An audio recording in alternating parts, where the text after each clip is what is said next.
Assalamualaikum warahmatullahi wabarakatuh. Perkenalkan, nama saya Ilham Pratama dari kelas 2B D3 Akuntansi dengan NIM 21010702009.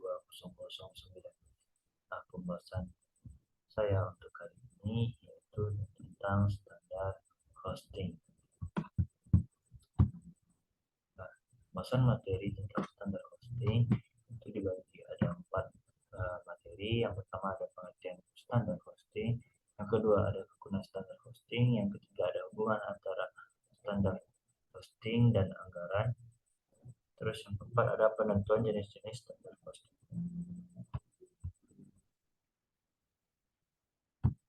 Lanjut ke pembahasan yang pertama yaitu pengertian standar costing.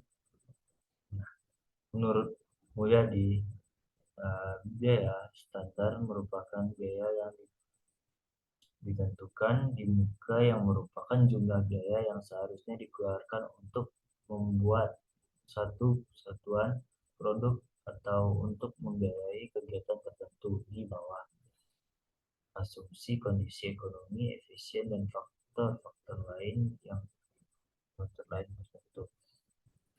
Nah, biaya yang seharusnya dikeluarkan mengandung arti bahwa biaya yang ditentukan di muka merupakan pedoman dalam pengeluaran biaya yang sesungguhnya. Jika biaya sesungguhnya menyimpang dari biaya standar, maka dianggap benar adalah biaya standar. Sepanjang asumsi yang mendasari penentuannya tidak juga berubah. Jadi pembahasan berikutnya yaitu kegunaan atau manfaat standar costing.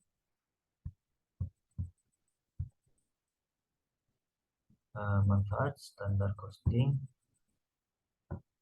yang pertama itu sebagai pembuatan anggaran, terus yang kedua sebagai pemberian biaya dan mengukur efisiensi, terus yang ketiga ada mendorong upaya kemungkinan pengurangan biaya, terus yang keempat memudahkan dalam pencatatan dan penyiapan laporan, terus yang kelima merencanakan biaya bahan baku juga bekerja dalam proses maupun persediaan barang jadi. Terus yang keenam ada sebagai pedoman penetapan harga penawaran dalam tender satu proyek atau kontrak tertentu. Lanjut ke pembahasan berikutnya yaitu ada hubungan standar costing dengan anggaran. Standar berguna dalam membuat atau menetapkan anggaran. Dengan biaya standar, anggaran untuk volume dan bauran produk apapun dapat dibuat dengan andal dan cepat. Keandalan ditingkatkan karena standar didasarkan pada analisis dari proses produksi, waktu yang dibutuhkan untuk membuat anggaran berkurang karena kebutuhan produksi didokumentasikan dalam standar untuk masing-masing produk. Dengan demikian, biaya standar sangat diperlukan dan mempunyai peranan besar terhadap penyusunan anggaran. Dengan menggunakan biaya standar, penyusunan anggaran lebih dapat diandalkan dan dapat dilakukan tepat waktu. Lanjut ke pembahasan berikutnya yaitu jenis-jenis standar costing. Yang pertama ada standar teoritis, yang kedua ada standar dasar yaitu basic standar, yang ketiga ada standar pelaksanaan terbaik yang dapat dicapai yaitu normal standar. Nah, standar teoritis adalah disebut juga dengan standar ideal atau standar teknis, merupakan suatu standar pada kondisi operasi yang sempurna, di mana semua pelaksana dan fasilitas dapat bekerja dengan tingkat yang paling efisien. Standar ini umumnya tidak digunakan untuk mengukur kinerja suatu pelaksanaan, tetapi hanya digunakan sebagai dasar untuk menetapkan standar yang realistis. Nah, yang kedua ada standar dasar, disebut juga dengan standar historis, adalah suatu standar yang didasarkan pada informasi masa lalu. Standar ini memberikan kerangka kerja untuk membandingkan kinerja dari beberapa periode. Standar ini sering disebut sebagai standar jangka panjang karena sekali ditetapkan tidak akan berubah untuk beberapa periode. Manfaat standar ini relatif sebagai uh,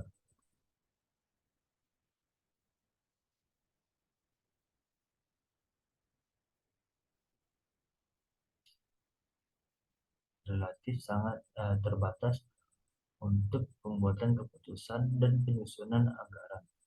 Kebijakan standar ini adalah relatif murah. Lanjut, itu ada standar pelaksanaan terbaik yang dapat dicapai. Adalah suatu standar yang didasarkan pada kondisi operasi yang efisien. Standar ini telah memperhitungkan hambatan yang tidak dapat dihindari terjadinya, seperti waktu pemeliharaan fasilitas, uh, juga waktu istirahat dan faktor kelelahan karyawan. Standar ini merupakan standar yang realistis dapat dicapai oleh pelaksana yang bekerja dengan efisien tinggi, sehingga merupakan tingkat kinerja yang banyak digunakan dalam praktik. Standar ini sering disebut sebagai standar awal. Nah, cara penentuan harga pokok standar ya, itu dengan harga pokok standar menyangkut biaya produksi standar, yaitu meliputi yang pertama ada bahan baku standar. Enggak, ada yang pertama itu ada bahan baku standar, harga bahan baku standar yang ditentukan. Terus yang kedua yang kualitas bahan baku standar. Yang kedua ada biaya tenaga kerja langsung standar, bisa ditentukan dengan tarif upah langsung standar. Terus juga bisa dengan jam kerja langsung standar. Yang ketiga juga bisa dari tarif biaya overhead pabrik standar. Lanjut ke pembahasan kelima, yaitu konsep target costing.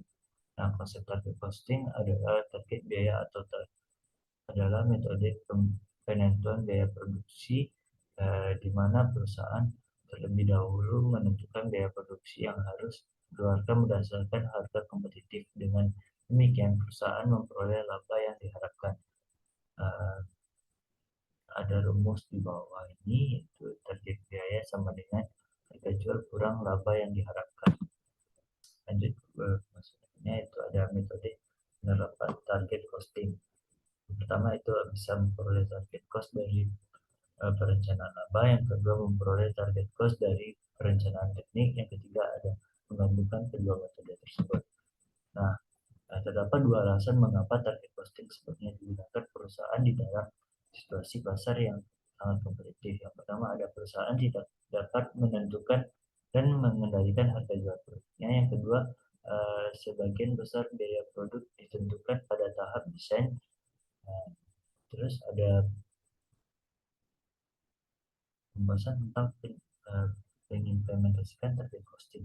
Yang pertama itu menentukan harga pasar, yang kedua menentukan laba yang diharapkan, yang ketiga menghitung target biaya pada harga pasar dikurangi laba yang diharapkan. Terus yang keempat menggunakan rekayasa nilai untuk mengidentifikasi cara yang dapat digunakan untuk menurunkan biaya produk. Terus yang kelima menggunakan perhitungan biaya Keynesian yang mengendalikan operasional untuk terus menurunkan biaya. Jadi kekuasaan berikutnya ada konsep Keynesian costing. Nah, konsep Keynesian costing ini menurut Mulyadi merupakan sistem akuntansi biaya secara efektif dapat digunakan oleh manajemen di dalam mengolah biaya pada tahap produksi produk. Jadi Keynesian costing digunakan untuk menjamin terlaksananya improvement berkelanjutan sejak saat produk selesai didesain dan dikembangkan sampai saat produk dihentikan produksinya sebagai discontinued product. Nah, ada dasar penerapan Keynesian costing. Yang pertama itu ada aktivitas yang diimplementasikan pada kinerja sesungguhnya. Keynesian jika terjadi perbedaan antara biaya sesungguhnya dan biaya target cukup besar setelah produk baru diproduksi selama 3 bulan. Yang kedua ada aktivitas-aktivitas lainnya yang diimplementasikan secara berkesinambungan setiap periode untuk mengurangi perbedaan antara laba target dan laba taksiran, dan dengan demikian untuk mencapai biaya yang diperkenakan. Nah, ini ada sasaran penerapan Kaizen costing. Nah, menurut Amin, sasaran Kaizen costing yaitu dengan berusaha secara berkesinambungan menghasilkan produk dengan mutu yang lebih baik dengan harga yang lebih rendah. Nah, ada uh, uh, perbedaan costing, standar costing dan Kaizen costing. Nah, perbedaannya adalah biaya target lebih kecil dari biaya yang dapat dicapai sekarang yang didasarkan atas proses dan teknologi standar. Standar berperan sebagai benchmark, yaitu ukuran perbandingan yang mengukur tambahan kemajuan dalam proses pencapaian daya target. Nah, perbedaan lainnya adalah kalkulasi biaya target menunjukkan metode perencanaan biaya yang menekankan pada pengendalian spesifikasi, rancangan, dan teknik produksi, dan biaya target ditentukan oleh pasar dan berasal dari sumber eksternal, sedangkan biaya standar ditentukan terlebih dahulu dari analisis internal atas proses produksi. Nah, ini ada perbedaan biaya standar dan biaya Kaizen.